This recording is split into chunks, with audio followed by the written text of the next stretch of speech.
할렐루야. 예, 어제에 이어서 나팔을 보게 됩니다. 여섯 번째 나팔을 한번 다시 생각을 해보면 여섯 번째 나팔을 통해서 소위 말해서 두 증인이 나타나고 그 두 증인은 바로 교회와 교회의 사자들을 뜻한다. 3년 반 동안의 고초를 방황하는 시기에 그래도 복음은 왕성히 드러나고 교회의 중심과 본질은 흐려지지 않는 하나님이 지키시는 교회, 이 모습을 어제 우리 함께 보았습니다. 오늘 우리가 함께 볼 말씀은 이 나팔의 마지막 부분인데요. 여러분, 그 일곱 나팔이 세 부분으로 나눠진다는 것은 이미 계속 말씀드렸습니다.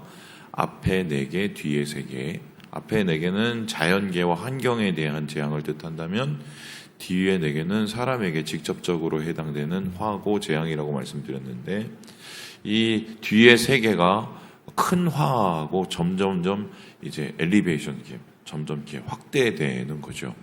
그래서 어제 우리가 보았던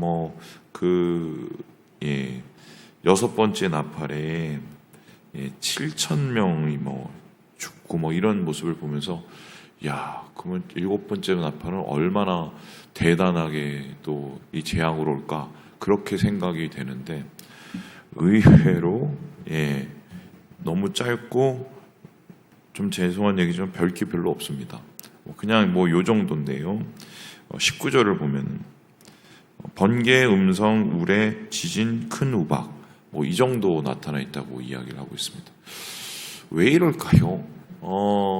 이것은 좀 더 길게 봐야 되는데 7인, 7나팔, 7대접.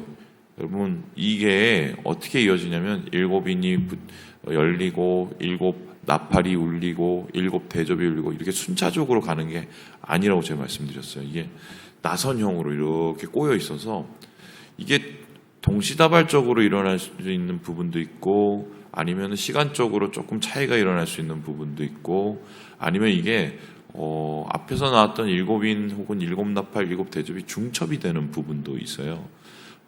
이게 왜 이렇게 썼는지는 정확하게 모르겠지만 왜라는 것보다는 이러한 모습을 통해서 어떠한 하나님의 의도와 메시지가 드러나냐가 더 중요하다고 말씀드렸잖아요. 그런데 7번째 나팔은 7대접의 재앙하고 이렇게 겹쳐져 있기 때문에 이제 앞으로 나오는 7대접의 재앙이 이제 굉장히 크게 나오죠. 그래서 아마 이렇게 작게 기록한 게 아닌가 이 정도로 생각해 볼 수가 있겠습니다. 그런데 여기서 7번째 나팔의 모습은 좀 다른 포인트를 가지고 있는데 어떤 포인트인가? 우리 함께 16절의 말씀을 같이 한번 읽어보도록 하겠습니다. 시작! 하나님 앞에서 자기 보좌에 앉아있던 24장로가 엎드려 얼굴을 땅에 대고 하나님께 경배하여 하나님 앞에 경배를 하는 모습이 드러납니다. 이런 모습은 이미 앞에서 7장에서도 나오고 4장에도 나오고 계속 나오잖아요. 아마 그게 똑같은 모습이 중첩이 돼서 다시 기록이 되었는지 아니면 이건 또 다른 하나님 앞에서의 경배의 모습인지 그것은 우리가 잘 알 수는 없지만 여기서 한 가지 좀 특이한 면이 있어요. 이 7번째 나팔을 통해서 궁극적으로 드러내시려는 게 있는데 그것은 무엇인가? 우리 19절을 같이 한번 읽어보도록 하겠습니다. 시작! 이에 하늘에 있는 하나님의 성전이 열리니 성전 안에 하나님의 언약궤가 보이며 또 번개와 음성들과 우레와 지진과 큰 우박이 있더라. 지금 이제 구체적으로 어떻게 지금 진행이 되냐면은 재앙이 커지면 커질수록 하나님의 뜻과 하나님의 계획이 더 확실하게 드러나고 있습니다. 이제 급기야는 우리 7번째 나팔의 경우는 성전이 열렸다라고 얘기합니다. 그리고 그 성전이 열린 그 안에 무엇을 보게 됩니까? 언약궤를 보게 된다. 그럼 이게 어떻게 정리가 될 수 있냐면 세상의 끝을 우리가 지금 살아가고 있죠. 앞으로 더 세상의 끝이 다가오겠죠. 그리고 그 세상의 끝에는 정말 3년 반의 대환란과 또 기근과 또 어려운 또 핍박이 있을지 모르겠습니다. 그런데 그 핍박이 더 심해지면 심해질수록 하나님의 나라는 더 가까이 온다는 것입니다. 왜냐하면 주의 심판 끝에 하나님의 이 뭐랄까요, 구원과 구속 계획에 완전한 성취가 있기 때문에 지금 하나님의 나라는 점점 이 땅 가운데로 오고 있고 전진하고 있다, 이런 얘기를 하고 있어요. 특별히 오늘 일곱 나팔 소리에서 하나님의 성전이 가까이 오면서 우리의 눈을 사로잡는 한 가지의 단어가 있는데 19절에 보는 것처럼 다름 아니라 언약궤입니다. 언약궤. 이 마지막 때는 이 언약궤를 우리가 직접 볼 수 있게 되겠구나. 근데 우리가 이렇게 그냥 지나칠 수 있겠지만 사실은 이건 굉장한 큰 의미를 가지고 있다. 자, 한번 언약궤에 대한 얘기를 해봅시다. 언약궤는 무엇이냐면 모세 때 만들어진 겁니다. 모세가 하나님이 만들라고 해서 이렇게 사각형, 직사각형 작은 아크죠. 그 궤를 만들어서 거기에 이제 금을 덧붙이고 거기 안에다가 이런저런 이제 물건들을 넣어놓습니다. 세 가지를 넣는데 첫 번째는 뭐냐면은 십계명 돌판, 하나님하고의 언약을 나타내는 거죠. 두 번째는 뭐냐면은 이 만나 한 오멜, 항아리, 그것도 역시 하나님이 매일매일 광야에서 부어주신 약속의 양식이죠. 그리고 마지막에는 뭐냐면 아론의 쌍난 지팡이. 이것은 무엇이냐면 하나님께서 약속 가운데 세우신 제사장, 그 직분, 그리고 하나님께서 주신 예배를 뜻합니다. 그래서 이 세 가지가 다 하나님의 언약을 이야기하는 거고, 흥미로운 것은 이스라엘에는 보통 신전이 있고 성전이 있으면 성전이 중심에는 신의 모습이, 우상이 있어야 되는데 그게 없어요. 거기에 뭐가 있습니까? 언약궤가 있습니다. 그러면은 이스라엘 백성은 무엇을 통해서 하나님을 만나냐? 하나님의 약속을 통해서 하나님을 만나는 거죠. 그래서 이걸 가지고 언약궤, 그 안에 십계명이 들어있다고 해서 법궤, 뭐 이렇게 거룩하다고 해서 성궤, 이게 다 같은 말입니다. 자, 그런데 질문해 보겠습니다. 지금 어디 있을까요? 이렇게 중요한 건데요. 그 언약궤에서 하나님을 만나고 막 이랬는데 지금 어디 있을까요? 정설에 따르면 아마 이게 그 바벨론의 침략을 받으면서 소실된 게 아닌가, 뭐 이렇게 우리가 상상해 볼 수 있는데, 흥미로운 것은 지금 이 언약궤가 있다고 이야기하는 나라와 사람들이 있습니다. 내가 갖고 있다. 어느 나라냐면은 커피와 뭐 이런저런 것으로 유명한 에디오피아입니다. 에디오피아에 가보면 이런 곳이 있는데 보여주실까요? 이게 성 마리아 시온 교회라는 곳입니다. 신기하게 생겼죠? 거기에 있는 별관인데요. 이 교회가 별명이 하나 있는데 언약궤 교회입니다. 이게 뭐 어떻게 된 영문이냐? 저도 이게 이름을 봐야 돼 갖고요.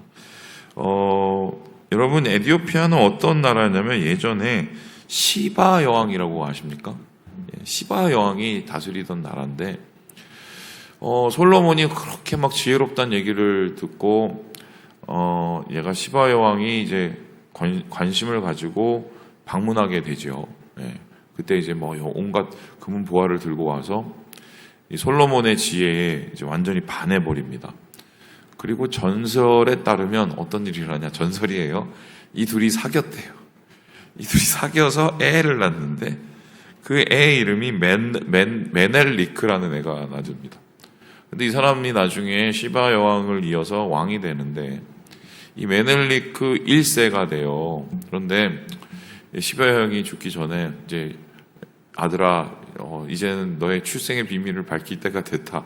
이러면서 사실 네 아버지는 솔로몬이란다. 이렇게 얘기를 해줬답니다. 웃으면 안 되는데. 그래서 이 메넬리크 1세가 아버지를 만나기 위해서 이제 솔로몬의 거의 뭐 노후에 가서 아버지를 이렇게 딱 만난 거예요. 그랬더니 아버지가 아이고 잘 왔다 이러면서 금을 이제 뭐 100달란트인가 뭐 이렇게 주고, 그리고 그냥 보내기가 아쉬우니까 야, 이거 들고 와서 너희 거기서 신앙을 잘 펼쳐나가라면서 하나를 줬대요. 그게 뭐다? 언약궤라는 거예요. 그래서 그 언약궤를 들고 와서 보관을 해놓고 나중에 아까 보았던 그 성 마리아 시온교회에다가 안착을 해놨대요. 근데 재밌는 건 뭐냐면 이거를 아무도 볼 수 없게 만들어놨다는 거예요. 그리고 이거를 섬기는 사제도 이걸 보관하는 사제도 웬간하면 나타나지 않는다고 그럽니다. 근데 이제 한국에 있는 여행 좋아하시는 유튜버들이 가갖고 진짜 이게 진짠지 가짠지 이제 가갖고 이제 보고 여기 안에 이 문 안에 들어있다고 그래서 몰래 그 문 안을 이렇게 들여다 봤대요. 이렇게 사이 틈이 있잖아요. 그러니까 있었게요, 없었게요? 없었대요. 그래서 왜 없냐고 물어봤더니 그 사제가 뭐라고 그러냐면 이게 그리스정교인데 동방정교인데 그렇게 얘기했대요. 이게 믿음이 있는 사람들의 눈에만 보인다고 그랬대요. 그러니까 뭐 그냥 예전부터 내려와는 이런 것 같아요. 그 기독교가 이디오피아인들에게 기독교인들이 꽤 많거든요. 그 전승에 따라서 뭐 만들어낸 가공의 얘기인가 아닌가 싶어요.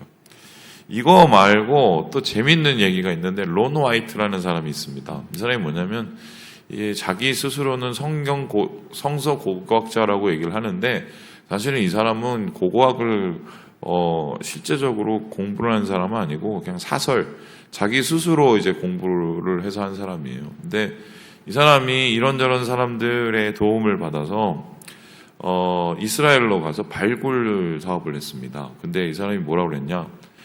내가 드디어 언약궤를 발견했다라고 사람들한테 이제 발표를 했어요. 그때 사람들이 막 주의를 갖고 기울이고, 야, 우리가 드디어 언약궤를 보게 되는구나. 그러면서 언약궤가 어디 있는지를 설명을 해줬는데, 그 언약궤가 어디 있느냐? 골고다 언덕 바위 밑에 있다고 이야기를 이제 이 사람이 했어요. 그러면서 이 사람이 이걸 설명을 어떻게 했느냐? 바벨론에게 이렇게 침략을 받았을 때 당연히 귀중한 것부터 옮겨야 될 거 아니냐. 그래서 사람들의 눈이 닿지 않고 손이 닿지 않은 곳에 숨겨놓은 게 바로 그 바위 틈 사이에 넣어놨다는 거예요. 근데 그게 골고다 언덕이고요. 근데 그게 숨겨놓은 사람들이 그걸 숨겨놓고 끌려가거나 뭐 사라지고 잊혀지고 이래서 이게 거기 있는지도 이제 점점 몰라진 거예요. 그런데 어떤 일이 일어나냐? 그 후에 몇백 년 후에 예수님께서 십자가에 못 박히시고 골고다 언덕에서 죽으시잖아요. 그때 죽을 때 예수님의 십자가에서 예수님의 피가 쏟아지면서 그 바위를 타고 내려가서 그 언약궤 위에 떨어지면서 진정한 그 언약궤의 제사가 완성이 됐다는 거예요. 사람들이 이야기를 듣고 각광을 하고 열광을 하고, 야, 이렇게 말이 되는 소리가 있냐? 그래, 예수의 어린 양의 피가 이렇게 효용이 있다 하면서 그 사람이 소개시켜준 그곳을 향해서 발굴을 하려고 갔어요. 여기 있다라고 찾았는데 찾았을까요? 못 찾았을까요? 못 찾았어요. 거짓말이었던 거예요. 거짓말. 또 둘러대고. 그럼 결론은 이게 어떻게 됐느냐? 유대에 이게 전승이 있어요. 바룩서라고 있는데 이 바룩서에 따르면 뭐라고 그러냐면은 이렇게 얘기하는데요. 언약궤가 성전이 파괴되기 이전에 하나님께서 일부러 감추셨다가 영광의 때가 되면 드러나게 해주신다. 뭐 이런 이제 이 바룩서의 기록들이 남아 있습니다. 우리는 이걸 외경이라고 봐서 정경 수준으로 이제 믿지는 않지만, 그런데 신기하게도 이 언약궤가 마지막 때에 7번째 나팔이 부는 이때에 바로 예루살렘, 새 예루살렘, 바로 하나님의 그 나라죠. 그 천상의 예루살렘에서 보관되었다가 내려오게 되는 이 장면이 오늘 말씀 속에 있는 거죠. 그러면은 정말 하나님께서는 그 언약궤를 어떻게 숨겨놨다가 하늘로 데리고 올라갔다가 그 재림의 날, 마지막 날에 진짜 이 언약궤를 들고 내려오신다는 소리일까요? 우리가 이걸 어떻게 기억을 해야 될까요? 어떻게 해석을 해야 될까? 제 생각에는 그렇습니다. 아마 이게 같이 불타고 소실됐을 가능성이 높아요. 왜냐하면 이건 전방위적인 그 침략이었고, 뿐만 아니라 그 당시에 하나님을 제대로 섬기지도 않았고, 요시아 왕 때 보시면 알겠지만 두루마리가 어디 있는지도, 성경 두루마리가 어디 있는지도 모르는 상황이었기 때문에 이 사람들이 관리를 제대로 했을 가능성이 거의 없어요, 제가 볼 때. 그러니 하나님께서 거기에 두실 필요도 없는 거고요. 그런데 중요한 거는 사람들이 그렇게 하나님의 약속에 대해서 잊어버리고 그 약속을 경시하고 심지어는 다른 신과 다른 우상을 믿고 하나님 신앙을 완전히 버렸을지라도 하나님께서는 그 약속의 말씀과 약속의 시간과 약속의 기억을 잊지를 않으셨다는 거예요. 그래서 이 언약궤는 영적인 거죠. 우리의 이 실제적으로 물리적으로 볼 수는 없지만 하나님의 약속은 여전하시고 우리를 향한 하나님의 계획도 여전하시고 우리를 향한 하나님의 그 계획을 이루시는 열심도 여전하시기 때문에 하나님의 영원한 약속 가운데 이러한 모든 세상의 끝, 그리고 새로운 세상과 새로운 하늘과 새로운 땅이 준비되고 있다는 것을 오늘 말씀 속에서 찾게 되는 것입니다. 그래서 이런 것을 우리는 어떻게 이해해야 되냐면요. 하나님의 이거는 경륜이자 하나님의 열심이자 하나님의 강제적인 우리를 향한 은혜예요. 이게 무슨 소리냐? 여러분 아시는 것처럼 우리가 잘해서 예수 믿은 것도 아니고 아브라함이 무슨 신앙이 원래 있었기 때문에 하나님의 부르심을 받은 것도 아니고 야곱이 신앙적으로 본을 많이 보여서 이스라엘이 된 것도 아닙니다. 여기 대해서 요한은 요한 1서에 뭐라고 그랬습니까? 우리가 먼저 사랑한 것이 아니라 하나님께서 우리를 먼저 사랑하셨고 그리고 하나님께서 그 사랑을 확인시켜 주시기 위해서 확증시켜 주시기 위해서 자신의 아들을 이 땅에 보내서 십자가에 못 박혀 죽게 하셨다. 그게 바로 하나님의 사랑의 확증이라고 이야기를 합니다. 그렇다면 사실 진정한 언약궤의 완성은 누구냐? 예수님이세요. 예수님은 영원한 말씀으로 이 땅 가운데 오셨고 하나님의 구원의 약속을 이루시기 위해서 우리 가운데 찾아오셔서 사역하셨고 하나님의 구속의 그 약속의 은혜를 이루시기 위해서 스스로 목숨을 내놓으신 이 모든 것이 사실은 생명의 양식이시고 말씀이시고 또 우리를 향한 진정한 왕이시고 제사장이신 예수님이 사실은 살아있는 언약궤예요. 그래서 오늘 이 말씀을 통해서 우리는 하나님의 그 영원한 언약이 우리의 부족함과 연약함에도 전혀 쇠하지 않고 지금도 역사하시고 살아계시고 함께 하신다는 그 은혜의 말씀을 다시 한번 찾게 되는 것이다. 자, 그래서 오늘 말씀을 통해서 우리가 얻게 되는 것은 무엇입니까? 세상에서 보이는 것보다 더 확실한 것은 내가 붙잡는 것보다 더 확실한 것은 하나님의 약속이에요.